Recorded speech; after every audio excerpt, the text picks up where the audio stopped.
ಮೊದಲನೇದಾಗಿ ನನ್ನ ಎರಡನೇ ಬಾರಿ ಬಿಜೆಪಿ ಜಿಲ್ಲಾಧ್ಯಕ್ಷರು ಮಾಡಿದ್ದಕ್ಕೆ ನಮ್ಮ ಪಕ್ಷದ ಹಿರಿಯ ನಾಯಕರಿಗೂ ಹಾಗೂ ನಮ್ಮ ಕಾರ್ಯಕರ್ತರಿಗೂ ಮತ್ತು ಮಹಿಳಾ ಪ್ರಮುಖರಿಗೂ ನಾನು ಅಭಿನಂದನೆಗಳು ಮತ್ತು ಪತ್ರಿಕಾ ಮಿತ್ರರಿಗೂ ಕೂಡ ಅಭಿನಂದನೆಗಳು ತಿಳಿಸ್ತಾ ಇದ್ದೀನಿ.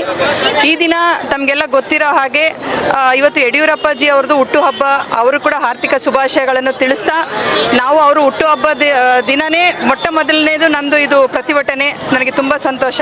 ತಮಗೆಲ್ಲ ಈಗಾಗಲೇ ಗೊತ್ತಿದೆ AI ಶೃಂಗಸಭೆಯಲ್ಲಿ ಏನೇನು ಕೃತ್ಯ ನಡೀತು ಅಂತ ಹೇಳ್ಬಿಟ್ಟು. ನಮ್ಮ ದೇಶ ಸಂಸ್ಕೃತ ಭರಿತ ದೇಶ.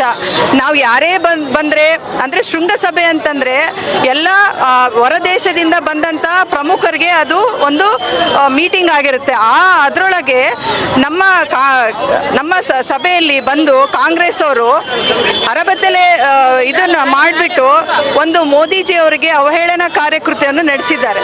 ಅದಕ್ಕೆ ನಮ್ಮ ಮಹಿಳಾ ಮೋರ್ಚಾದಿಂದ ನಾನೇನು ಹೇಳಕ್ಕೆ ಇಚ್ಛೆಪಡ್ತೀನಿ ಅಂತಂದರೆ, ಇನ್ನು ಈ ಥರ ಯಾವುದೇ ಕೃತ್ಯಗಳು ನಡೆದರೂ ಕೂಡ ನಾವು ಸಹಿಸಲ್ಲ. ಯಾಕಂದರೆ ಭಾರತ ಅಂದರೆ ಸಂಸ್ಕೃತಿ ಭರಿತ ದೇಶ. ನಾವು ಮನೆಗೆ ಸಾಮಾನ್ಯ ಜನರು ಬಂದ್ರೇ ನಾವು ಆತಿಥ್ಯ ಮಾಡುವಂಥ ದೇಶ ಇದು.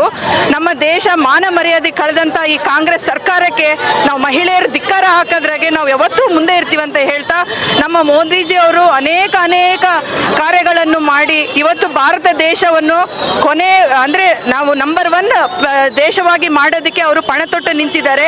ಈ ಹಿಂದೆ ನೋಡೋದಾದರೆ ನಮ್ಮ ದೇಶ ಆರ್ಥಿಕ ಪರಿಸ್ಥಿತಿಯಲ್ಲಿ 9ನೇ ಸ್ಥಾನದಲ್ಲಿತ್ತು. ಇವಾಗ ನಾವು 3ನೇ ಸ್ಥಾನಕ್ಕೆ ನಾವು ಬಂದಿದ್ದೀವಿ ಅಂತಂದರೆ ಅದಕ್ಕೆ ಕಾರಣ ನಮ್ಮ ಮೋದಿಜಿ ಅವರು, ನಮ್ಮ BJP ಸರ್ಕಾರ ಅಂತ ನಾನು ಹೇಳಕ್ಕೆ ಇಚ್ಛೆ ಪಡ್ತೀನಿ.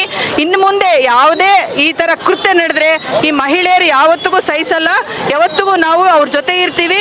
ಸದಾ ನಮ್ಮ ದೇಶನ ಉಳಿಸೋಕ್ಕೆ ನಾವೆಲ್ಲ ಮಹಿಳೆಯರು ಪಣತೊಟ್ಟು ನಿಂತೀವಿ ಅಂತ ನಾನು ಹೇಳಕ್ಕೆ ಇಚ್ಛೆ ಪಡ್ತೀನಿ. ಕಾಂಗ್ರೆಸ್ನವರು ಒಂದು ಅಶ್ಲೀಲವಾಗಿ ಒಂದು ವರ್ತನೆಯನ್ನು ಮಾಡಿ ಅರೆಬತ್ತಲೆ ಪ್ರದರ್ಶನ ಮಾಡಿದಂಥ ಕಾಂಗ್ರೆಸ್ ಸರ್ಕಾರಕ್ಕೆ ನಾವೆಲ್ಲ BJP ಮಹಿಳಾ ಮೋರ್ಚಾದಿಂದ ಒಂದು ಇವತ್ತು ಏನು ಸ್ಟ್ರೈಕನ್ನು ಹಮ್ಮಿಕೊಂಡಿವೆ ಅದು ಎಲ್ಲರಿಗೂ ಅರ್ಥ ಆಗಬೇಕು. ಯಾಕಂದರೆ ನಮ್ಮ ಭಾರತದ ಹೆಮ್ಮೆಯ ಪ್ರಧಾನಮಂತ್ರಿ ಆದ ಶ್ರೀಯುತ ನರೇಂದ್ರ ಮೋದಿಜಿಯವರು ಎಲ್ಲ ನಮ್ಮ ದೇಶಕ್ಕೆ ಎಷ್ಟೆಲ್ಲ ಒಳ್ಳೊಳ್ಳೆ ಕೆಲಸ ಕಾರ್ಯಗಳು ಮಾಡ್ತಾ ಅನ್ನೋದು ಅವರಿಗೆ ಸಹಿಸ್ಕೊಳ್ಳೋಕೆ ಆಗ್ತಾ ಇಲ್ಲ.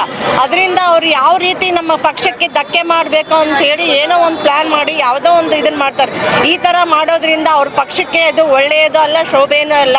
ಅದಕ್ಕಾಗಿ ನಾವು ಅವರಿಗೆ ಧಿಕ್ಕಾರವನ್ನು ಕೂಗಿ ಆ ಪಕ್ಷ ಇನ್ನಷ್ಟು ಕೆಳಮಟ್ಟಕ್ಕೆ ಹೋಗೋ ರೀತಿಯಲ್ಲಿ ಎಲ್ಲರೂ ಅವರಿಗೆ ಇದು ಮಾಡಬೇಕಂತ ನಾವು ಕೇಳ್ಕೊತೀವಿ.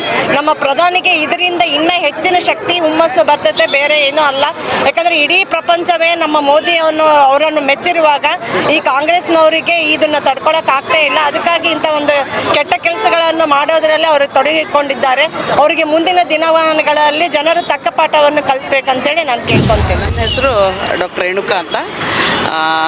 ನಮ್ಮ ನೆಚ್ಚಿನ ನರೇಂದ್ರ ಮೋದಿ ಅವರು ಇಸ್ರೇಲಲ್ಲಿ ಹೋಗಿ ಅಲ್ಲೆಲ್ಲ ಎಂಥ ಸ್ವಾಗತ ಬಯಸ್ಯಾರಂದ್ರೆ ಪೂರ್ಣ ಸಂಸ್ಕೃತಿ ಇರೋದು ಎಲ್ಲ ಮಲೇಷ್ಯಾದವರು, ಬೇರೆ ಕಂಟ್ರಿದವರೆಲ್ಲ ನಮ್ಮ ಸಂಸ್ಕೃತಿ ಎಲ್ಲ ಅಳವಡಿಸ್ಕೊಂಡಿದ್ದಾರೆ. ನಮ್ಮ ಭಾರತ ದೇಶದವರು ಈ ಥರ ಮಾತಾಡ್ರೆ ಶೃಂಗಸಭೆಯಲ್ಲಿ ಈ ಥರ ಮಾಡಿದ್ದಾರೆ ಅಂದರೆ ಭಾಳ ಖಂಡನೀಯ ಅನಿಸುತ್ತೆ.